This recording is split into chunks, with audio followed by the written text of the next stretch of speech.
A remarkable book titled Gifted Hands tells the personal story of Benjamin Carson, a black kid from the Detroit ghetto who went on to become a renowned neurosurgeon.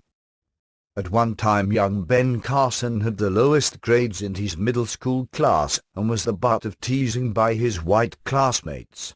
Worse yet, he himself believed that he was just not smart enough to do the work. Fortunately for him, his mother, whose own education went no further than the 3rd grade, insisted that he was smart.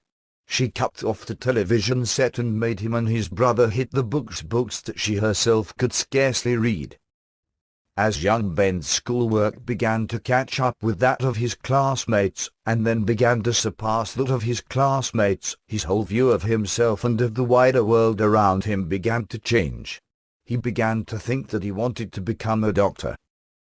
There were a lot of obstacles to overcome along the way, including the fact that his mother had to be away from time to time for psychiatric treatment, as she tried to cope with the heavy pressures of trying to raise 2 boys whose father had deserted the family that she now had to support on a maid's wages. In many ways the obstacles facing young Ben Carson were like those faced by so many other youngsters in the ghetto. What was different was that he overcame those obstacles with the help of a truly heroic mother and the values she instilled in him. It is an inspiring personal story told plainly and unpretentiously, including the continuing challenges he faced later as a neurosurgeon operating on the brains of people with life-threatening medical problems, often with the odds against them.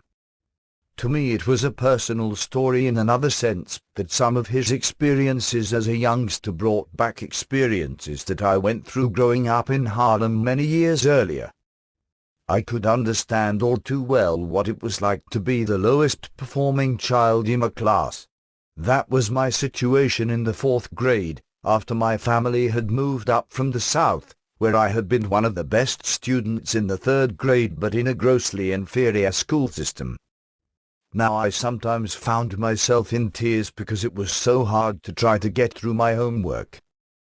But in one sense I was much more fortunate than Ben Carson and other black youngsters today.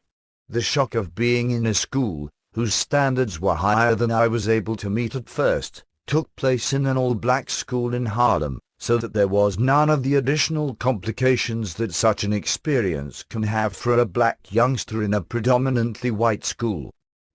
By the time I first entered a predominantly white school, I had already caught up and had no trouble with the schoolwork. Decades later, in the course of running a research project, I learned that the Harlem school, where I had so much trouble catching up, had an average IQ of 84 back when I was there. In the predominantly white school to which I later went, I was put in a class for children with IQ of 120 and up, and had no trouble competing with them. But I would have been totally wiped out if I had gone there 2 years earlier, and who knows what racial hang-ups that might have led to. Chance plays a large part in everyone's life.